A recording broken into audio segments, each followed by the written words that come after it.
इस वीडियो में देखेंगे हम लोग बिहार बोर्ड 2026 का ठीक है जो एग्ज़ाम होने वाला है मैट्रिक का, उसका क्वेश्चन देखेंगे। और थंबनेल से आपको पता चल ही गया होगा कि किस तरह का टॉपिक आज हमारा है। संस्कृत का आज पहला चैप्टर हम चालू कर रहे हैं, तो बिल्कुल अब दिल थाम के यानी सभी विद्यार्थी ध्यान से देखेंगे। और ये अगर वीडियो आप देख लेते हैं तो दूसरा यूट्यूब पर कोई भी वीडियो देखने की आपकी आवश्यकता नहीं होगी। ठीक है, तो चलिए इसको स्टार्ट करते हैं। बिल्कुल आपको एग्ज़ाम में 5 से 6 क्वेश्चन की वेटेज है हर चैप्टर से बिहार बोर्ड के संस्कृत का 10th के एग्ज़ाम में। ठीक है, तो अगर आगामी आप 2026 में एग्ज़ाम देने वाले हैं तो इस वीडियो को बिल्कुल अंत तक देखिएगा और आपको एक भी क्वेश्चन नहीं छूटेगा। और मैं आपको यकीन दिलाता हूँ कि इस वीडियो देखने के बाद आपको कोई वीडियो देखने की आवश्यकता नहीं होगी। थोड़ा सा वीडियो लंबा होगा, इसलिए आप ध्यान से देखिएगा। चलिए तो शुरू करते हैं। देखिए ये हमारा आज की थंबनेल था और इसको हम बढ़ाते हैं, आपको आते हैं चैप्टर पे। ये देखिए पहला चैप्टर स्टार्ट हो रहा है जिस चैप्टर का नाम है मंगलम। देखिए इस चैप्टर की बात क्या है पहले समझ लेते हैं। मंगलम चैप्टर जो है, ये जो मंगलम पाठ है ये कौन लिखा है, तो आपको इसका आंसर याद रखना है। वेद व्यास लिखा है। कौन लिखा है? वेद व्यास। कौन लिखे हैं? ये चैप्टर के रचनाकार कौन है? तो वेद व्यास जी। ठीक है, और इसका यानी कि इनका पूरा नाम क्या है वेद व्यास के? तो पूरा नाम है महर्षि द्विपायन वेद व्यास। यानी वेद व्यास का पूरा नाम है महर्षि द्विपायन वेद व्यास। ठीक है, चलिए अब देखिए ध्यान दीजिएगा। यहाँ पर जो है आपको बोला गया है, अब एक सवाल और आपसे पूछा जाएगा, मंगलम के मतलब मंगलम जो पाठ है किस से लिया गया है? तो ये उपनिषद से लिया गया है। किस से लिया गया है? मंगलम जो पाठ है उपनिषद से लिया गया। ध्यान से देखिएगा आपको, और हम लास्ट में आपको ऑब्जेक्टिव भी कराएंगे MCQ, इसलिए आप वीडियो को लास्ट तक ज़रूर देखिएगा। उपनिषद से लिया गया है। ठीक है, मेरा मतलब समझ गए ना। आपको लास्ट में MCQ कराएंगे यानी ऑब्जेक्टिव कराएंगे, वेरी वेरी इंपॉर्टेंट, इसलिए लास्ट में ज़रूर जुड़िएगा ताकि आपको यानी पूरा जब हम थ्योरी कराएंगे उसके बाद ऑब्जेक्टिव आपसे कितना बनता है ज़रूर देखिएगा। ठीक है, चलिए तो देखिए आपको पहले बताया कि मंगलम पाठ के रचनाकार कौन है? तो वेद व्यास। वेद व्यास का पूरा नाम क्या है? महर्षि द्विपायन वेद व्यास। और मंगलम जो है मंगलम जो है कहाँ से लिया गया है? तो ये उपनिषद से लिया गया है। कौन से संकलित है? उपनिषद से लिया गया है। दूसरा अगला सवाल कि मंगलम के अर्थ क्या होता है? तो मंगलम के अर्थ होता है कल्याण। मंगलम के अर्थ होता है कल्याण। ठीक है, कल्याण होता है। ठीक है, अब चलिए तो यहाँ पे आप समझते हैं ध्यान से। उपनिषद देखिए, उपनिषद यहाँ लिखा गया ना, उपनिषद वैदिक वाङ्मय से अंतिम में भागे दर्शन शास्त्र से परमात्मनः महिमा प्रधानतया गायते यानी गीयते।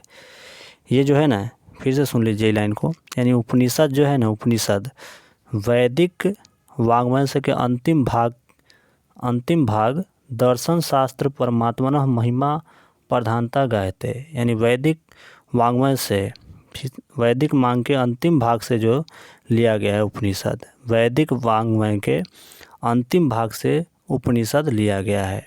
ठीक है, संकलित है। ठीक है, अब इसका देखिए हिंदी है। एक एक लाइन आप इसको पूरा हम पढ़ेंगे, एक एक लाइन नहीं पूरा पढ़ देते हैं पहले। ठीक है, तो यहाँ तक हम पढ़ दिए। उपनिषद जो है वैदिक वाङ्मय के यानी वैदिक वाङ्मय के अंतिम भाग दर्शन शास्त्र से परमात्मा महिमा प्रधानता गायते यानी गीयते, वहाँ से ये लिया गया। अगला बोला है कि तेन परमात्मनः जगत व्याप्त नुशासित चास्ति। कहने का मतलब यह है, इस लाइन का मतलब यह जो है ना संसार परमात्मा के द्वारा व्याप्त है। यह जो संसार है, देखिए यहाँ तक क्या बोला है, तेन परमात्मान यानी तेन परमात्मा के मतलब परमात्मा, जगत के मतलब संसार, बोला है व्याप्त नुशासित यानी जो परमात्मा के द्वारा जो है ना ये संसार जो है अनुशासित है। ठीक है, और आगे बोला है फिर से स एवं सर्वेशा तपस्याम परम लक्ष्यम यानी जो है वह जो है मतलब तपस्या मतलब यहाँ जो है ना परम लक्ष्य है तपस्या करना। और आगे बोला है कि इस पाठ में यानी अस्मिन पाठे परमात्मा पराम उपनिषदायाम पद्यात्मक पंच मंत्र संकलित संति। करा है कि इस पाठ में जो है ना, इस पाठ में परमात्मा के आगे बोला है कि जो उपनिषदाम जो है ना उपनिषदाम जो है पद्यात्मक है, यानी इसमें जो 5 मंत्र दिया गया है इस पाठ में, और जो मंत्र जो है वो पद्यात्मक है। कैसा है? पद्यात्मक, यानी किस रूप में लिखा गया? तो पद्यात्मक संकलित। ठीक है, फिर से सुन लीजिए एक बार, पूरा मिटाते हैं। यानी जो उपनिषदाम जो है ना पद्यात्मक, यानी इसमें जो मंत्र है वो पद्यात्मक लिखा गया है, और इसमें 5 मंत्र है मंगलम पाठ में। ठीक है, तो फिर से सुन लीजिए एक बार। पहला बात हम सीखे हैं कि यहाँ तक कि मंगलम पाठ के रचनाकार कौन है? तो महर्षि द्विपायन वेदव्यास। शॉर्ट में लिख देते हैं महर्षि द्विपायन वेदव्यास। उसके बाद मंगलम पाठ कहाँ से संकलित है? तो ये उपनिषद से संकलित है। शॉर्ट में लिख रहे हैं, सीधा उसका फर्स्ट लेटर लिख रहे हैं, नहीं फर्स्ट शब्द लिख रहे हैं। उसके बाद वैदिक वांग्मय अंतिम भागे दर्शन शास्त्र है। वैदिक वांग्मय किससे है? तो दर्शन शास्त्र से है। एक ये भी क्वेश्चन सीखे। और वैदिक वांग के अंतिम भाग दर्शन शास्त्र किससे संबंधित है? तो उपनिषद से। ठीक है, उसके बाद जो हम लोग सीखे हैं इसमें जो है किसकी महिमा प्रधानता गाया जाता है? तो परमात्मा की। ठीक है, आगे है कि परमात्मा जो है जगत व्याप्त, किसके द्वारा जो है ये संसार व्याप्त है? तो परमात्मा के द्वारा व्याप्त है, अनुशासित है। उसके बाद जो है यहाँ पे स एवं सर्वेश्याम तपस्याम परम लक्ष्य, यानी इसमें तपस्या का परम लक्ष्य रखा गया है। आगे बोला कि इस पाठ है यानी अस्मिन पाठ है परमात्मा पड़ा उपनिषद पद्यात्मक। इसमें जो उपनिषद है किस पद में लिखा गया है? तो पद्यात्मक है, यानी इसमें कितना मंत्र है?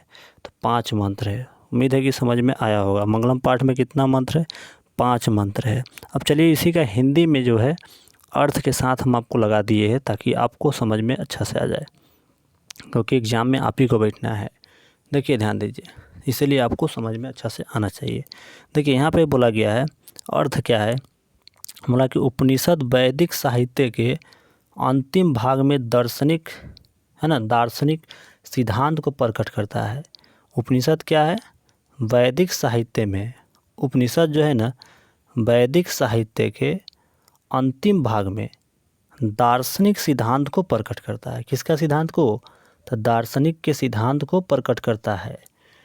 ठीक है, चलिए अब आगे कहा गया इसमें कि सब जगह यानी सब जगह पुरुष परमात्मा की महिमा, यानी बोला गया है कि सब जगह पुरुष परमात्मा की महिमा का प्रधान रूप से गायन हुआ है। सब जगह किसकी जो है महिमा गाया गया है? तो पुरुष परमात्मा की महिमा की गायन हुआ, यानी गाया गया है, गीत गाया गया है उसके बारे में। ठीक है, आगे बोला है कि उसी परमात्मा से संसार परिपूर्ण है। परिपूर्ण के मतलब है कि परमात्मा द्वारा ही संसार पूरा व्याप्त है, अनुशासित है ना, अनुशासित है। किसके द्वारा संसार अनुशासित है? तो परमात्मा के द्वारा, याद रखना है। आगे बोला है कि सबों की तपस्या का लक्ष्य उसी को प्राप्त करना है। सभी को तपस्या का लक्ष्य क्या है? परमात्मा को प्राप्त करना, यानी सत्य को प्राप्त करना। सत्य के द्वारा प्राप्त करते हैं परमात्मा को। आगे बोला इस पाठ में उस परमात्मा की प्राप्ति हेतु उपनिषद के 5 मंत्र श्लोक के रूप में संकलित है, यानी 5 गो मंत्र है मंगलम चैप्टर में। ठीक है, तो हम आपसे सवाल अब पूछते हैं, ध्यान सुनिए तभी आगे बढ़ाएंगे। देखिए स्पीड में चलते हैं। मंगलम के रचनाकार कौन है? तो वेदव्यास। कौन है? वेदव्यास। मंगलम के रचनाकार, मंगलम कहाँ से है? तो उपनिषद से लिया गया है। ठीक है, वैदिक वांग के अंतिम भाग में क्या है? तो दर्शन शास्त्र से लिया गया है। उसके बाद आपसे पूछा जाए कि संसार किसके द्वारा व्याप्त है? तो परमात्मा के द्वारा व्याप्त है। ठीक है, उसके बाद आपसे पूछा जाए कि इस मंगलम पाठ में कितना मंत्र है? तो 5 मंत्र है। जोरे जोरे बोलिएगा ताकि आपको याद होते चला जाएगा। ठीक है, इसमें जो है उपनिषद किस तरह से लिखा गया है? तो पद्यात्मक लिखा गया है। ठीक है, चलिए आगे चलते हैं, उसके बाद हम फिर से रिपीट करेंगे लास्ट में। अभी पढ़ लेते हैं आगे, ध्यान दीजिए। देखिए ये हर अति में हम जो है हर क्वेश्चन में हम व्याख्या लगा दिए है, व्याख्या यहाँ पे लगा दिए ताकि आपको और ज़्यादा समझ में आए। व्याख्या ज़रूर ध्यान से पढ़ेंगे तो सुनिएगा, सुनने से ज़्यादा आपको याद हो जाएगा, इसलिए आपको ध्यान से देखना है। अब देखिए इसमें जो पहला मंत्र दिया गया है यहाँ पर ही, ये देखिए यहाँ पर ही दिया गया है, ये मंत्र दिया गया है पहला, ध्यान से समझना है। हिरण्मयेन पात्रेण सत्या स पिहितम मुखम त्वं पुष्पा पुष्ण पावरिन सत्य धर्मा दृष्टे। देखिए अब हम आपको समझाते हैं इस सिर्फ लाइन का मतलब क्या है। मतलब हिरण्मयेन पात्रेण से सत्य सतमुखम जो है, हिरण्मयेन पात्रेण से सत्यमुख का ढका हुआ है। यानी देखिए यहाँ तक बोला है, हे प्रभु, देखिए यहाँ तक के जहाँ पे इसका स्टॉपेज है यहाँ तक की बात कर रहा है कि हे प्रभु सत्य का मुख, हे प्रभु सत्य का मुख सोने जैसा आवरण से ढका हुआ है। आगे बात त्वम पुष्पन धर सत्य में दृष्ट है, मतलब सत्य धर्म की प्राप्ति के लिए उस आवरण को हटा दे। देखिए यहाँ से सवाल क्या पूछा जाएगा कि हिरण्मयेन पात्रेण, जो ये लाइन है, ये पंक्ति किस पार्ट से लिया गया है, तो आपको याद रखना है मंगलम पार्ट से लिया गया है, शॉर्ट में लिख रहा है, ठीक है। और अगला सवाल यहाँ से पूछा जाएगा कि आपसे पूछा जाएगा कि सोने जैसा आवरण से ढका हुआ था किसका मुंह, तो ध्यान से देखिए, तो यानी सत्य का, किसका मुंह ढका था, तो सत्य का मुख बोला है ना यहाँ पे, देखिए ध्यान से, सत्य का मुख सोने जैसा आवरण से ढका हुआ था। तो आपसे पूछा जाएगा कि सत्य का मुख किस से ढका हुआ है, तो ये आपको याद रखना है सोने जैसा आवरण से। ऐसे भी पूछ सकता है कि सोने जैसा आवरण से किसका मुख ढका है, तो सत्य का। चलिए तो आगे बढ़ जाते हैं। आगे बढ़ा, सत्य धर्म की प्राप्ति के लिए उस आवरण को हटा दे, यानी सत्य के प्राप्ति के लिए उस आवरण को हटा दे। अगर मुंह किसी को ढका हुआ है तो उसको कैसे आप उसको प्रति देख सकते हैं, तो इसीलिए बोला गया है कि उसको मुंह खोल दीजिए ताकि हमको सत्य की प्राप्ति हो जाए, ठीक है। तो चलिए इस लाइन का मतलब समझ गया। अब थोड़ा सा व्याख्या है, इसको भी समझिए लीजिए। कहने का मतलब यहाँ पे व्याख्या में आपको जो लाइन हम बोले हैं, ये जो लाइन दिया गया है, ये वाला लाइन और ये लाइन, ये दोनों का लाइन का निचोड़ ये वाला है, ठीक है, निचोड़।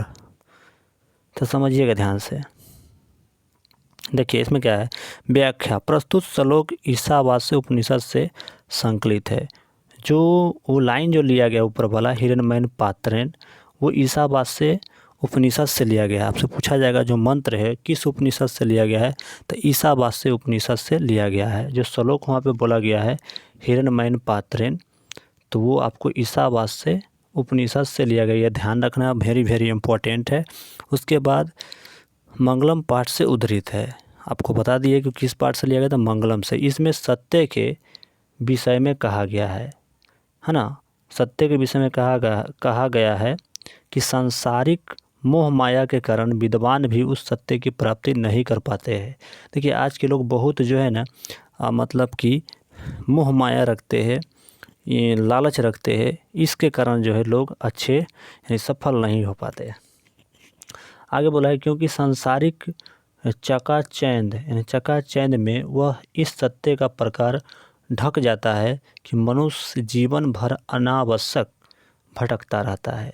यानी आप जो है सत्य के, अगर आप अच्छे काम नहीं करते हैं, कहने का मतलब यह है कि आप अगर मोह माया रखते हैं तो आप भटकते रहते हैं। इसीलिए ईश्वर से प्रार्थना की गई है कि हे प्रभु उस माया से मन को हटा दो ताकि परम पिता परमेश्वर को प्राप्त कर सके, यानी परमात्मा को प्राप्त कर सके, ठीक है, ये कहा गया है इसमें। चलिए तो उम्मीद है कि समझ में आ गया होगा। चलिए आगे बढ़ते हैं। लास्ट में हम क्वेश्चन पूछेंगे, जो भी हम पढ़ाएंगे उसका क्वेश्चन पूछेंगे आपसे ऑब्जेक्टिव में, तो इसलिए वीडियो को अंत तक देखिएगा। अगर पूरा आपको देख लेते हैं तो आपको कोई भी दूसरा वीडियो देखने की ज़रूरत नहीं है। आगे ध्यान से देखिए, आगे बोला गया है कि अनोर नियान महतो महियान, ठीक है। अब इसका लाइन का मतलब यहाँ पे लिखा गया है, हिंदी में यहाँ पे भी हम लगा दिए है। ठीक है, आगे बोला है आत्मस्य जंतुर्निहितो गुह्याम तम्र क्रतु पश्यति वित्सुको धातु प्रसदमा बोला है धातु प्रसादानम हिमानाम तना। अब इस लाइन को मतलब क्या है, कह रहा है कथी कि मनुष्य के हृदय में सबसे छोटा सूक्ष्म से सूक्ष्म क्या है, तो इसका मतलब है आत्मा है। क्या है? आत्मा है, जो कि यहाँ पे बताया गया है अर्थ में भी। मनुष्य के हृदय रूपी गुफा में अणु से भी छोटा, अणु से भी छोटा का मतलब यह होता है छोटा से छोटा, है ना, छोटा से छोटा और महान से महान आत्मा विद्यमान है। यानी आत्मा विद्वान शोक रहित होकर उसे श्रेष्ठ परमात्मा को देखता है। तो आपको याद रखना है कि विद्वान किसको शोक होकर देखते हैं, आपको पूछा जाएगा आगे ऑब्जेक्टिव में, विद्वान किसको शोक होकर देखते हैं, तो आपको इसका आंसर बोलना है परमात्मा को देखते हैं। किसको देखते हैं? परमात्मा को देखते हैं। उम्मीद है कि समझ में आया। फिर से सुन लीजिए, आपसे यहाँ पे 2-3 सवाल पूछा जाएगा। सबसे पहला कि ये पंक्ति जो है किस पाठ से लिया गया है, आपसे पूछा जाएगा कि जो लाइन है, ये जो मंत्र है, किस पाठ से लिया गया है, तो मंगलम पाठ से लिया गया है। अगला सवाल पूछा गया मनुष्य के हृदय रूपी गुफा में सबसे छोटा से छोटा और महान से महान कौन सी चीज़ बंद है, तो वो आत्मा। क्या है? आत्मा। महान से महान क्या है, तो आत्मा। मनुष्य के हृदय रूपी गुफा में क्या है, छोटा से छोटा और महान से महान, तो वो आत्मा है। वो आपको ध्यान रखना है। उसके बाद विद्वान जो है किसको देखकर शोक हो जाते हैं विद्वान, तो वो परमात्मा को देखकर शोक हो जाते हैं। ठीक है, शोक रहित हो जाते हैं, वही मतलब शोक हो जाते हैं। तो चलिए, उम्मीद है कि समझ में आया होगा। अगला सवाल पे आते हैं। ये व्याख्या है, व्याख्या वेरी वेरी इंपॉर्टेंट है, इसलिए इसको ध्यान से पढ़िएगा, सुनिएगा, समझिएगा। देखिए, प्रस्तुत श्लोक जो हम लाइन बोले हैं अभी, महतो महियान करके जो लाइन बोले, ये देखिए, ये लाइन अनुरियन महतो महियान, ये जो लाइन है, ये लाइन की व्याख्या है और इसका व्याख्या है, निचोड़ है। ध्यान से देखिए, इस लाइन के क्या मतलब है, समझिए। बोला है प्रस्तुत श्लोक कठोप उपनिषद से लिया गया है। वो जो लाइन जो बताया है महतो महियान, पूरा जो लाइन उसमें दिया है 3-4 गो, वो आपको जो है कठोप उपनिषद से लिया गया है। किससे? कठोप उपनिषद से। याद रखना है, महतो महियान किस उपनिषद से लिया गया है? कठोप उपनिषद से। ठीक है, और ये किस में है पाठ में? तो मंगलम पाठ में है। हम बोले हैं कि आपको बता दिए वहाँ पर। इसमें आत्मा के स्वरूप तथा निवास के विषय में बताया गया है। आपसे पूछा जाएगा कि उस मंत्र में किसके बारे में बताया गया है, तो आपको याद रखना है कि आत्मा के स्वरूप के बारे में बताया गया है। आत्मा के बारे में पूछा जाएगा आपसे कि कठोप उपनिषद में किसके बारे में बात कही गई है, तो आत्मा के बारे में बात कही गई है। किसके बारे में? आत्मा के बारे में बात कही गई है, याद रखना है। अब आगे बोला, विद्वानों का कहना है कि आत्मा मनुष्य के हृदय में सूक्ष्म से भी सूक्ष्म तथा महान से भी महान रूप में विद्यमान है। कहने का मतलब यह है, मतलब विद्वान के कहना है, किसको कहना है? विद्वान के। मनुष्य के हृदय में छोटा से छोटा और महान से महान वो विद्वान है। कौन चीज़? तो आत्मा है। क्या है? आत्मा है, याद रखना है। आगे बोला है, जब जीव सांसारिक मोह माया का त्याग कर हृदय में स्थित आत्मा से साक्षात्कार करता है, तब उसकी आत्मा महान परमात्मा में मिल जाता है। आत्मा महान परमात्मा में मिल जाता है। कहने का मतलब यह है कि जब मनुष्य जो है ना मोह माया छोड़ देता है ना, मोह माया किसी तरह के दाया लालच ये सब जो भी है, मोह माया छोड़ देता है, दुनियादारी चीज़ को छोड़ के पूरा त्याग देता है, तो उसको जो है ना बोला गया यहाँ पर कि त्याग कर हृदय में स्थित आत्मा से साक्षात्कार करता है, तब उसकी आत्मा महान परमात्मा में मिल जाता है। और परमात्मा में मिलने का मतलब समझते हैं, परमात्मा से बातें हो जाता है, इस तरह से कहा। और जीव सारे सांसारिक बंधनों से मुक्त हो जाता है। इसीलिए भक्त प्रार्थना करते कि हे प्रभु, हमें उस अलौकिक पवित्र प्रकाश से आलोकित करो कि हम शोक रहित होकर अपने आप को उस महान परमात्मा में एकाकार कर सके। शोक रहित होकर परमात्मा के बारे में सोचे। ठीक है, तो ये लाइन आपको पढ़ लेना है। आगे बढ़ जाते हैं। तो वो व्याख्या था। अब यहाँ समझिएगा ध्यान से। देखिए आगे बोला गया है कि सत्यमेव जयते नानृतम, सत्यमेव जयते नानृतम सत्येन पंथा विततो देवयान ये ना कर्मंत ऋषियो, है ना, हप्त कामा यत्र ततत सतस्य परम निधानम। अब देखिए लाइन को मतलब समझिए। मतलब पहला सवाल आपसे पूछा जाएगा फिर से कि ये वाला जो पंक्ति है सत्यमेव जयते किस पाठ से लिया गया है, तो मंगलम पाठ से लिया गया है। ये आपको ध्यान में रखना है, वेरी वेरी इंपॉर्टेंट। उसके बाद अब इसका हम आपको समझाते हैं। इसमें जो है ना अर्थ जो बता देते हैं, यहाँ पे लिखे हैं सो इसमें जो कहा गया है सत्य की ही जीत होती है। सत्यमेव जयते का मतलब सत्य की ही जीत होती है, सत्य की ही पूरा, इस पूरा लाइन के अर्थ यहाँ पे ये है। एक एक करके आप चाहिएगा तो ऐसे देखिए, यहाँ तक की ये जो स्टॉपेज दिया यहाँ से लेकर के और यहाँ तक की जो स्टॉपेज है इसका अर्थ यहाँ तक है। ठीक है, इसका अर्थ यहाँ तक है। उसके बाद सॉरी गलती बोल दिए, यहाँ तक की है, यहाँ तक की है। ठीक है, और इसका ये दोनों का यहाँ तक की है। तो समझ गए ना, इस तरह समझिए। जहाँ पे इस तरह से फुल स्टॉपेज होगा ना समझिएगा उसका अर्थ दिया है वहाँ तक के। चलिए हम समझाते हैं फिर से। देखिए सत्य की ही जीत होती है, झूठ की नहीं। सत्य की ही जीत होती है, झूठ की नहीं। तो किसकी जीत होती है आपसे पूछा जाए, किसकी विजय होती है, किसकी विजय होती है, तो आपको ध्यान रखना है सत्य की। किसकी विजय होती है, सत्य की। और झूठ की, किसकी विजय नहीं होती है, किसकी विजय नहीं होती है, तो आपको रखना है याद असत्य की। ठीक है, आपसे एग्जाम में पूछा जाएगा, असत्य की विजय नहीं होती है। उम्मीद है कि समझ में आया होगा इतना। अगला, सत्य से ही देवलोक का रास्ता प्राप्त होता है। आपसे पूछेगा कि देवलोक का रास्ता किससे प्राप्त होता है, तो सत्य से, यानी सत्य, यानी सत्य का मतलब सही बोलना, यानी सच बोलने से। सच्चे यानी सत्य का मतलब सच्चे रास्ते पर चलने। ठीक है, तो आपसे पूछा जाएगा कि किसके, देवलोक का रास्ता किससे प्राप्त होता है, तो सत्य से।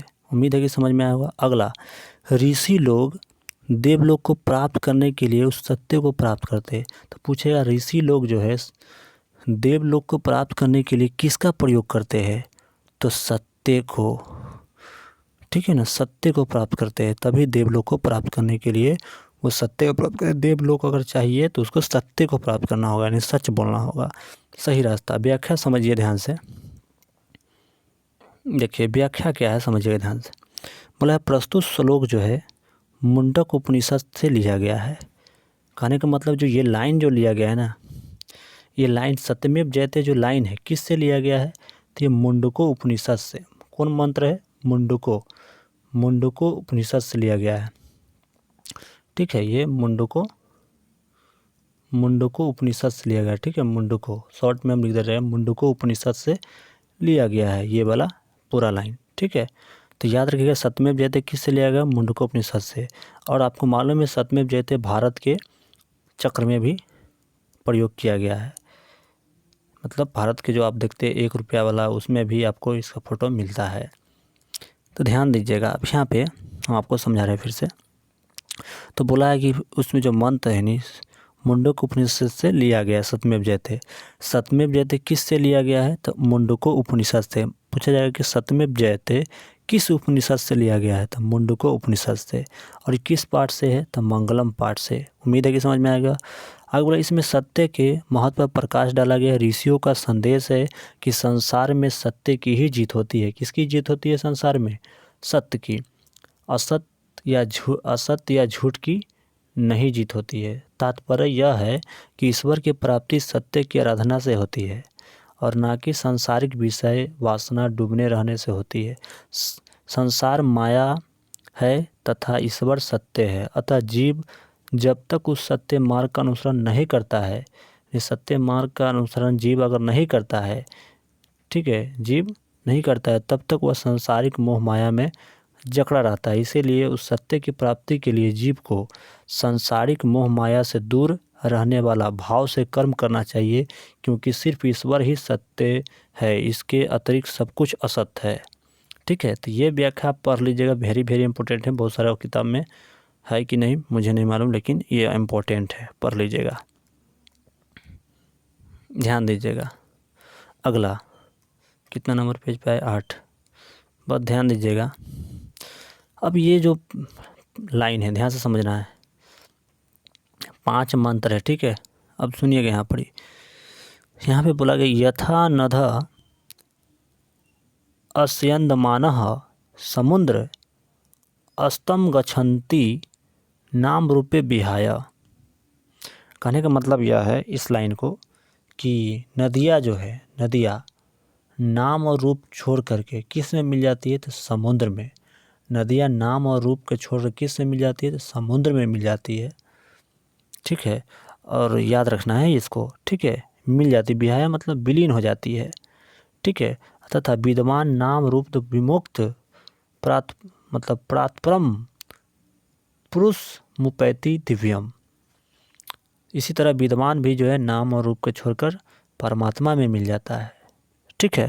अब चलिए इसको हम हिंदी में यहाँ पे जो लिखे है वो समझाते हैं, वो अपना भाषा से समझाए आपको, ध्यान दीजिए। अब बोला है कि जिस प्रकार नदियाँ बहती हुई अपने नाम और रूप को त्याग कर समुद्र में मिल जाती है। तो देखिए, अब तो पहला एक सवाल यहाँ से और पूछा जाएगा कि ये जो नदियाँ जो है, ये पंक्ति जो है किस पाठ से लिया गया है? तो मंत्र से, ठीक है। उसके बाद जो है ना, इसके बाद आपसे पूछा जाएगा कि नदियाँ नाम और रूप कर छोड़ कर किस में मिल जाती है? तो समुद्र में मिल जाती है, ठीक है। कौन, आपसे इसे भी सवाल पूछेगा, कौन नाम और रूप के छोड़कर समुद्र में मिल जाती है? तो इसका आंसर नदियाँ हो जाएगा। आपसे अगर ऐसे सवाल पूछा जाए कौन नाम और रूप के छोड़ करके समुद्र में मिल जाती है, तो नदियाँ हो जाएगा इसका आंसर। उम्मीद है कि यहाँ तक समझे होंगे।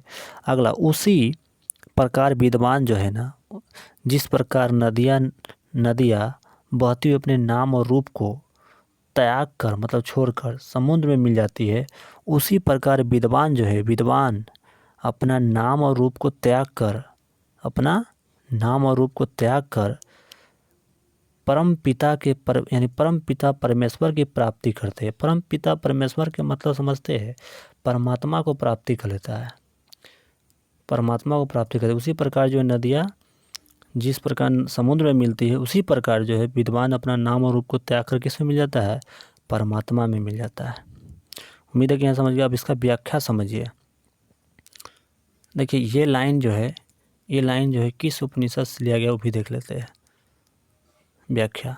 तो देखिए, वो जो लाइन है, ये जो लाइन है मुंडको उपनिषद से लिया गया है। ये लाइन किस उपनिषद से लिया गया है? तो मुंडको उपनिषद से। किस से? मुंडको उपनिषद से लिया गया ये लाइन।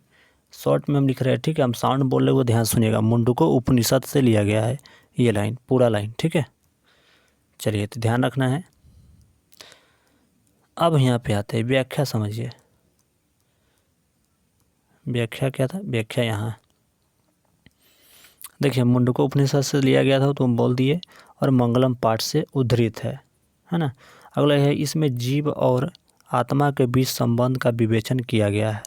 यानी इसमें जीव और आत्मा के बीच संबंध का विवेचन किया गया है। तो पूछेगा मुंडको उपनिषद में किसके बारे में बताया गया है? तो जीव और आत्मा के बारे में। तो जीव ना रहे तो इसका आंसर आत्मा मारना है, ठीक है। तो ध्यान रखना है, वेरी वेरी इंपॉर्टेंट है लाइन। आगे बोला है, ऋषियों का कहना है कि जिस प्रकार बहती हुई नदियाँ समुद्र में मिल जाती है, उसी प्रकार विद्वान ईश्वर के अलौकिक पवित्र प्रकाश में मिलकर जीव योनि से मुक्त हो जाता है। जीव तभी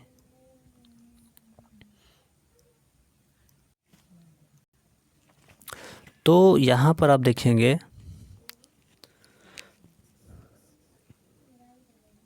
समुद्र में मिल जाती है, उसी प्रकार विद्वान ईश्वर के अलौकिक पर ये तो बात बोल दिए थे, थोड़ी यहाँ थे हम लोग। मिलकर जीव योनि से मुक्त हो जाता है, यानी बोला गया है, ऋषियों का कहना है कि प्रकार जिस प्रकार बहती हुई नदियाँ समुद्र में जाती है, उसी प्रकार ईश्वर के अलौकिक प्रकार से मिलकर जीव योनि से मुक्त हो जाता है। जीव तभी तक माया जाल में लिपटा रहता है जब तक उसे आत्मज्ञान नहीं होता। यानी कहने का मतलब जब तक उसको अपना ज्ञान नहीं होगा, आत्मज्ञान नहीं होगा, तब तक वो माया जाल में फंसा रहता है। ये इनका ऋषियों का कहना है। किसका कहना है? ऋषियों का कहना है। ठीक है, तो आत्मज्ञान होते ही जीव मुक्त पा जाता है। तो इसलिए ज्ञान वेरी वेरी इम्पोर्टेंट है। ज्ञान अच्छा से लेना बहुत ज़रूरी है, नहीं तो दिक्कत है फिर। ठीक है, तो इसको पढ़ लीजिएगा, वेरी वेरी इम्पोर्टेंट है। अब ध्यान दीजिएगा, वेद बोला है वेदा, यानी वेदा हमें, यानी बोला है वेदा मेहतम, यानी वेदा मेतम पुरुषम महानतम। ठीक है, आगे यहाँ देखिए, यहाँ रुकने वाला यहाँ है, तो यहाँ रुकेंगे हम लोग। आदित्य वर्णम तमसह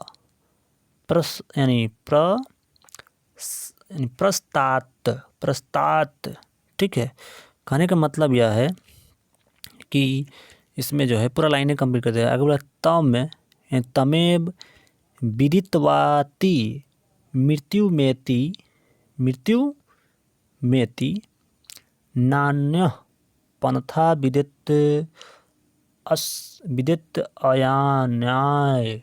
ठीक है, इसका मतलब क्या है आप समझते हैं। देखिए, इसमें कहने का मतलब यह है कि मुझे ही महान पुरुष यानी परमात्मा जानो, जो प्रकाश स्वरूप में अंधकार के आगे है, उसी को जानकर मृत्यु को प्राप्त किया जाता है। तो यानी महान पुरुष जो है किसको जानकर जो है मतलब कि मृत्यु को पार कर जाता है, तो बोला है कि मुझे ही महान पुरुष जानो, यानी परमात्मा को, और जो प्रकाश स्वरूप में अंधकार के आगे है, उसी को जानकर मृत्यु को पार यानी प्राप्त किया जाता है। जानकर मृत्यु को प्राप्त किया जाता है। इसके अलावा दूसरा कोई मार्ग नहीं, अर्थात आत्मज्ञान के बिना मोक्ष की प्राप्ति संभव नहीं है। तो पूछा जाए किसके बिना मोक्ष की प्राप्ति नहीं है, तो आत्मज्ञान की। ठीक है, मोक्ष की प्राप्ति किसके बिना नहीं है, तो आत्मज्ञान की। ध्यान रखना है। यहाँ पे एक बात और समझिए, मृत्यु को कैसे पार करता है। यहाँ बोला मुझे ही महान पुरुष जानो, यानी परमात्मा जो प्रकाश स्वरूप में अंधकार के आगे, यानी अंधकार के आगे, उसी को जानकर मृत्यु को प्राप्त किया जाता है। जानकर मृत्यु को प्राप्त किया जाता है, मृत्यु को पार कर लिया जाता है। ठीक है, किसको मानकर? परमात्मा को जानकर। देखिए, अब यहाँ पे व्याख्या समझते हैं। देखिए, यहाँ पे व्याख्या क्या, प्रस्तुत श्लोक जो है सवेता यानी सर्वेता श्रोवतर, यानी सर्वेता स्वर पढ़ सकते हैं इसको, सर्वेता श्रोवतर लिखल है, तो सर्वेता स्वर उपनिषद। ये जो लाइन जो है, ये पंक्ति जो है, ये जो है वेदांत, यहाँ पे लिखा गया है वेदा हमेतम पुरुष महानतम। ये जो पंक्ति है, ये पूरा पंक्ति जो है सर्वेता यानी सर्वेता स्वर उपनिषद से लिया गया है। ये आपको ध्यान रखना है, वेरी वेरी इंपॉर्टेंट है। आगे की ओर चलते हैं, जो हम इस बारे में बात करते हैं व्याख्या की। तो बोला है श्लोक सर्वेता स्वर उपनिषद से संकलित है तथा मंगलम पाठ से उद्धृत है। वो जो आपको मंत्र यानी कि श्लोक बताया, वो सर्वेता स्वर उपनिषद और मंगलम पाठ में दिया गया है। अब आगे बोला इसमें परम पिता परमेश्वर के विषय में कहा गया है। तब पूछा जाएगा सर्वेता स्वर यानी जो उपनिषद है, श्लोक है, उपनिषद है, इसमें किसके बारे में बताया गया है, तो परम पिता के बारे में कहा गया है, परमेश्वर के विषय में। ऋषियों का मानना है कि ईश्वर ही प्रकाश का पुंज है, ईश्वर ही प्रकाश का पुंज है, उन्हीं के भव्य दर्शन से सारा संसार आलोकित है। ठीक है, ऋषियों का मानना है कि ईश्वर ही प्रकाश का पुंज है, पूंजी है यानी मेन है, उनके द्वारा ही सारा संसार अलौकित है। तो पूछेगा किसके द्वारा जो है संसार व्याप्त है, तो आपको बताइए दिए कि ईश्वर के द्वारा अनुशासित है। आगे बोला ज्ञानी लोग उस ईश्वर को जानकर सांसारिक विषय वासनाओं से मुक्ति पाते हैं, इसके अलावा दूसरा कोई रास्ता नहीं है।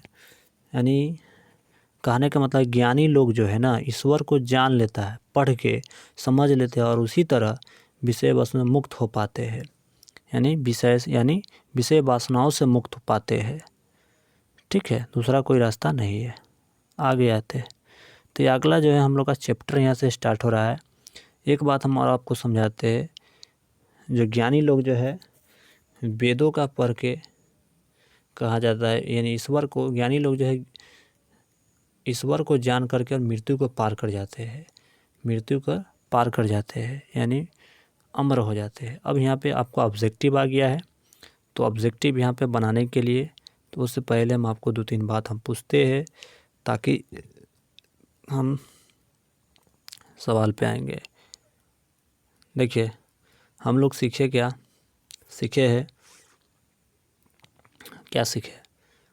यानी मंगलम पाठ के रचनाकार कौन है, तो वेद व्यास जी।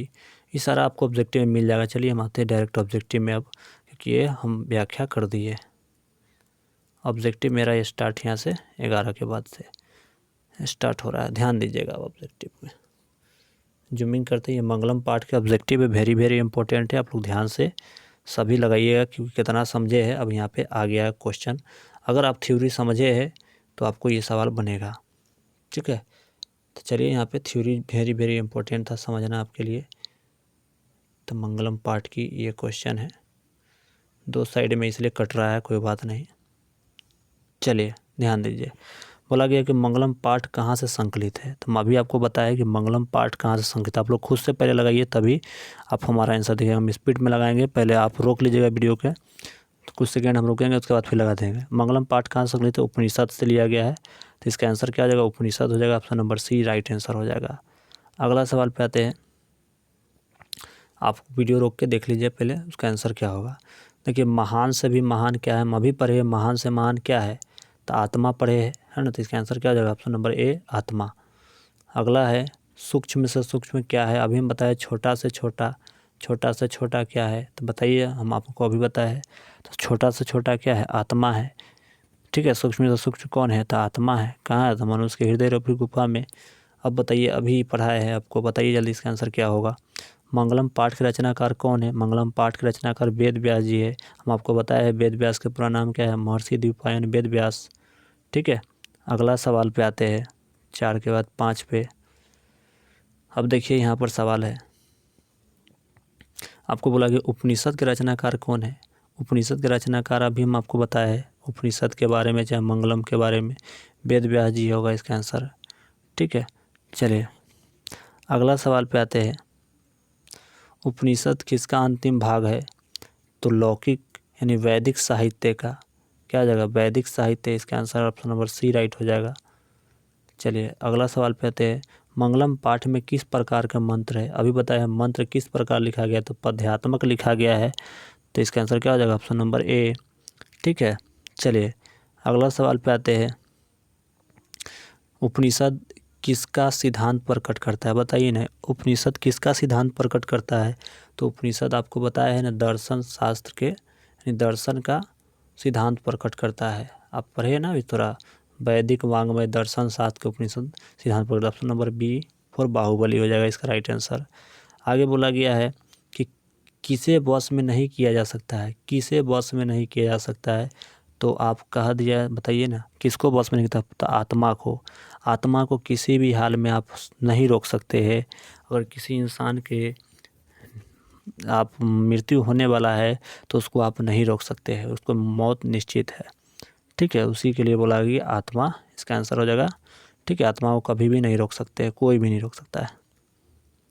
ठीक है, चलिए तो अगला सवाल पे आते हैं, ये देखिए, विद्वान शोक रहित होकर किसको देखता है। अभी हम बताया है विद्वान शोक होकर किसको देखता है, शोक रहित होकर किसको देखता है, जल्दी बताइए। तो परमात्मा को देखता है, ऑप्शन नंबर सी हो जाएगा, सी फॉर चमन प्रास। अगला ध्यान दीजिए, सत्य से किसका रास्ता प्रशस्त होता है? बताइए, अगर आप सत्य बोलते हैं, सही बोलते हैं, सच बोलते हैं, तो किसका रास्ता आपको आसान हो जाता है?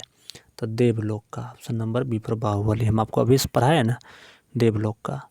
अगला देखिए, यह संपूर्ण संसार किसके द्वारा अनुशासित? हम बोले हैं कि पूरा संसार किसके द्वारा अनुशासित है? तो परमात्मा के द्वारा, जो कि option number B for Baahubali में दिया है। ठीक है, अगला इसका आंसर बताइएगा, वेदांत यानी वेदा हमेंत, अभी पढ़ा है इसको, वेदा हमेंत पुरुषम महानतम, है ना, महानतम महियान, इस तरह का पढ़ा है ना। तो बताइए किस से लिया गया है? तो ये जो उपनिषद जो है किस उपनिषद से लिया गया है? आपसे पूछा गया है, तो बताइए जल्दी इसका आंसर क्या होगा? तो सर्वेता स्वर Upanishad, option number B for Baahubali. हम आपको अभी बताए हैं थोड़ा पहले। यहाँ पे आइए, इसमें बोल गया अनोर नियान महतो महियांतमन, मंत्र जो है उपनिषद किस से लिया गया? तो ये लिया गया है आपको, ये जो लिया गया है आपको कठोप उपनिषद से, बी फॉर बाहुबली। ठीक है, तो चलिए अगला सवाल पे आते हैं। देखिए अगला, नदियाँ जो है, नदियाँ नाम और रूप को छोड़कर किस में मिल जाती है, यानी मिलती है? तभी बताया कि नदियाँ है, नाम और रूप को जब छोड़ता है तो वो समुद्र में मिलती है। ठीक है, अगर मान लीजिए कहीं पर गंगा नदी है, कहीं पे गंगा है, ठीक है, गंगा नदी है, इसका नाम गंगा है, और इसमें का कुछ पानी यहाँ पे बहुत बड़ा बड़ा सा समुद्र में आके इसमें कुछ पानी मिल गया, तो बताइए क्या आप बता पाइएगा कि कौन इसमें जब पानी मिल जाएगा तो क्या पता चलेगा कि गंगा के पानी कौन है इनमें से? नहीं बता पाएगा, इसीलिए बोला गया है इसका आंसर क्या हो जाएगा? समुद्र में मिल जाएगा, तो यहाँ पे नाम और रूप के छोड़ के समुद्र में मिल जाता तो नहीं बता पाइएगा। चलिए अगला सवाल पे आइए, किसकी विजय नहीं होती है? किसकी विजय नहीं होती बताइए ना, किसकी जीत नहीं होती है? तो यहाँ पे असत्य की जीत नहीं होती है। क्या असत्य बोलने वाले को जीत कभी होगा? नहीं होगा, वो गलत बोलने वाले को जीत नहीं हो सकता है। ठीक है, और अभी के समय में तो पैसा वैसा दे के जीत होती है, लेकिन सच्चाई ये होता है। किनकी महिमा का गायन हुआ है? किसकी महिमा गाया जाता है बताइए ना, किसकी महिमा गाया जाता है? क्या विद्वान की? नहीं। आत्मा की? नहीं। समुद्र के? नहीं। परमात्मा की महिमा गाया जाता है। Option number D for Devasena. उम्मीद है कि ये सवाल समझ में आया होगा। अगला सवाल पे आते हैं, बिल्कुल पूरा अंत तक देखिएगा और आपको चैप्टर खलास हो जाएगा। सबसे बड़ा खजाना क्या है? सबसे बड़ा खजाना क्या है बताइए? सबसे बड़ा खजाना आपको तो वही होगा, आप जो सत्य बोलिए। सत्य अगर बोलते हैं तो आपको खजाना वही है। कैसे तुम बताते हैं? मान लीजिए किसी को सामान गिर गया, चाहे किसी का सामान आपको मिल गया और आपसे वो पूछा कि आपको पास इतना ये सामान मिला है, बहुत कीमती सामान था और वो आपको मालूम नहीं था कि कीमती सामान था, मान लेते हैं, और वो जो है आप बोले कि हाँ मेरा मिला है, तो आपको बहुत रुपया देगा वो, कोई भी आदमी जो देगा, यानी मतलब दिया जाएगा आपको, तो वो सत्य खजाना है। आप सच बोले हैं उसके कारण आपको बहुत सारा रकम दिया जाएगा। चलिए उम्मीद है। अगला ध्यान दीजिए, ईश्वर क्या है बताइए ना, ईश्वर क्या है? ईश्वर तभी आपको प्राप्ति हो सकता है ईश्वर की, जब आप सत्य बोलते हैं। ठीक है, ईश्वर को प्राप्ति करने के क्या होगा? सत्य बोलना होगा। कि धन लेके जाइएगा तो सत्य थोड़ी हो जाएगा। मान लीजिए कोई ईश्वर से प्राप्ति करना है, तो क्या सोना चांदी लेके चल जाएगा तो ईश्वर प्राप्ति हो जाएगा? क्या रुपया बहुत सारा लेके चल जाएगा प्राप्ति हो जाएगा? नहीं हो सकता है। क्यों? क्योंकि वो सच नहीं बोलता है, लेकिन रुपया लेके चला गया, तो वहाँ पे थोड़े सत्य के यानी कि आपको ईश्वर की प्राप्ति हो जाएगा? नहीं हो सकता है। मान लीजिए उस समुद्र में पूरा तैर लिया, थोड़े पे इसका मतलब ईश्वर की प्राप्ति होगा। उम्मीद है कि समझ में आ रहा होगा। चलिए, तो इसका आंसर क्या हो जाएगा? B for Baahubali. चलिए अगला सवाल पे आते हैं, ईशावास्य उपनिषद। ईशावास्य उपनिषद में किसके विषय में कहा गया है? ईशावास्य उपनिषद में किसके बारे में कहा गया है? तो देखिए ये 20 नंबर की सवाल है। तो देखिए ईशावास्य उपनिषद में किसके बारे में कहा गया, हम आपको ऊपर समझाए हैं। देखिए थोड़ा सा हम नीचे आते हैं, ऊपर में आते हैं। ईशावास्य उपनिषद, ये सर्ववेता स्वर उपनिषद है, ऊपर में होगा। देखिए थोड़ा 1 मिनट थोड़ा सा दीजिएगा, अरे जल्दी आ जाओ। ईशावास्य उपनिषद।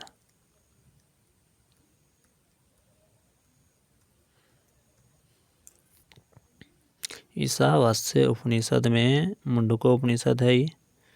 ईशावास्य उपनिषद कहाँ गया, ये कहाँ गया, सरलोक कठोप उपनिषद है। ईशावास्य उपनिषद, ईशावास्य उपनिषद देखिए ये है। ईशावास्य उपनिषद में किसके बारे में कहा गया है, तो देखिए ईशावास्य उपनिषद में संकलित है, इस किसके विषय में कहा गया है, तो देखिए थोड़ा सा ध्यान से, सत्य के विषय में कहा गया है। ठीक है, तो आइए थोड़ा सा नीचे, हम कितना नंबर पे थे बताइएगा आप लोग। ठीक है, थोड़ा सा मिस्टेक था, कोई बात नहीं। ईशावास्य उपनिषद में ये पढ़ लिए थे, ये भी पढ़ लिए थे, ये थे। तो सत्य के बारे में कहा गया था, जो कि इसका आंसर क्या हो जाएगा, D4 देवसेना हो जाएगा। ठीक है, चलिए कठोपनिषद में किसके बारे में कहा गया है, तो मोक्ष की प्राप्ति के बारे में कहा गया है। ठीक है, मोक्ष की प्राप्ति के बारे में कहा गया है। अगला सवाल पे आइए, आगे बोला है सर्वेता स्वर उपनिषद में किसके बारे में कहा गया है, तो सर्वेता स्वर के बारे में जो कहा गया है, इसमें परमात्मा के बारे में कहा गया है। ठीक है, परमात्मा के बारे में, किसके प्रभाव से विद्वान जो है शोक रहित होते हैं, तो इसका आंसर क्या हो जाएगा, इंद्रिय। इंद्रिय का मतलब वही परमात्मा। ठीक है, अगला सत्य मार्ग से विद्वान कहाँ जाते हैं, यानी सत्य मार्ग अगर आप प्रयोग करते हैं, हमेशा अच्छा रास्ता का अपनाते हैं, तो आपका देवलोक का, यानी A4 एप्पल इसका राइट आंसर हो जाएगा, देवलोक। कौन अपने नाम और रूप को छोड़कर समुद्र में मिल जाते हैं, तो इसका नदिया हो जाएगा आंसर, ना कि समुद्र होगा। ठीक है, क्योंकि आपसे सवाल कहा गया कि कौन अपने नाम और रूप के छोड़कर समुद्र में मिल जाते हैं, रूप के छोड़कर समुद्र में मिलते हैं, तो नदिया ही तो समुद्र में मिलता है, नाम और रूप के छोड़कर। ठीक है, तो इसका आंसर क्या हो जाएगा, C4 चमनपरास। बस खत्म होने वाला है, आप टेंशन मत लीजिए। यहाँ पे आगे बोला गया है साधक किसको पार करते हैं। साधक मतलब जो होते हैं, जो सत्य बोलने वाले, किसको पार करते हैं, मृत्यु को पार करते हैं। ठीक है, तो इसका आंसर क्या हो जाएगा, C हो जाएगा, सॉरी A हो जाएगा, मिस्टेक बोल रहे हैं, A हो जाएगा राइट आंसर। अगला सवाल, सत्य धर्म के लिए किसको हटा दे, यानी सत्य धर्म के लिए किसको हटा दे, यानी अगर आपको सत्य प्राप्ति करना है तो किसको हटाने की बात किया, तो हम बताए थे ना कि एक मुंह ढका हुआ है, तो किसको हटाने की बात करता है, हिरण्मयन पात्रेण को, क्योंकि उसी से ढका गया था मुंह को, सत्य के मुंह किससे ढका गया था, हिरण्मयन पात्रेण से। आपको पता है, बताए थे। सत्य का मुंह किस पास से ढका है, वह तो सोना से, स्वर्ण मतलब सोना। ठीक है, सोना, नींद वाला सोनाना। ठीक है, ध्यान रखना है। अगला है नदियाँ क्या छोड़कर समुद्र में मिल जाती है, तो नाम को। ठीक है, ऑप्शन नंबर B हो जाएगा। प्राणी के हृदय रूपी गुफा में कौन बंद है, तो आत्मा बंद है। ठीक है, अगला ध्यान दीजिएगा, बस समाप्त होना है। अगला नदियाँ कहाँ जाकर मिलती है, तो समुद्र में मिलती है। किसकी जय होती है, मतलब किसकी जीत होती है, सत्य की। ठीक है, किसका मुख सोने के पात्र से बंद है, तो देखिए सत्य के, हम बताए थे ना, सत्य के मुख जो है सोने के पात्र से बंद है। ब्राह्मण का मुख किससे ढका है, यानी ब्राह्मण का मुख सोने से ढका है। विद्वान अपना नाम छोड़कर किस में मिल जाते हैं, तो देखिए परमात्मा में मिल जाते हैं। विद्वान नाम छोड़ किस, हम आपको बताए ना कि परमात्मा में मिल जाते हैं। नाम और नदिया का जैसा रूप छोड़ के जो है विद्वान परमात्मा में मिल जाते हैं, क्योंकि नदिया तो समुद्र में मिलता है, तो विद्वान किस में, परमात्मा में मिल जाते हैं। ठीक है, इसका C राइट आंसर हो जाएगा। अगला, ऋषि लोग देवलोक की प्राप्ति के लिए किस मार्ग को अपनाते हैं, तो सत्य मार्ग को अपनाते हैं, सही बोलते। हिरण्मयन पात्रेण सत्यधाम दृष्टि किस उपनिषद का मंत्र है, तो हिरण्मयन पात्रेण जो है किस मंत्र का उपनिषद से किससे लिया गया है? तो इसका आंसर जो है आप लोग शुरू में हम आपको बताया है, वहाँ से इसका आंसर आप लोग बताइएगा इसका आंसर क्या होगा कमेंट सेक्शन में। उम्मीद है कि समझे होइएगा। अगला सवाल पे आते हैं, उपनिषद के अंतिम भाग में किसका सिद्धांत है? तो अंतिम भाग में जो है दर्शन शास्त्र का सिद्धांत है। ठीक है। अगला है लास्ट क्वेश्चन, आदित्य का पर्यायवाची क्या है? तो आदित्य का पर्यायवाची सूर्य हो जाएगा। यानी तो ये इसका जो आंसर है 37 नंबर का, आप लोग बताइएगा इसका आंसर कमेंट में कि क्या होगा। उम्मीद है कि आपको समझ में सभी क्लास आया होगा। तो चलिए इसे पेन करते हैं, और हाँ आप शेयर कर दीजिएगा सभी विद्यार्थी में, ताकि सभी विद्यार्थी के फ़ायदा हो जाए।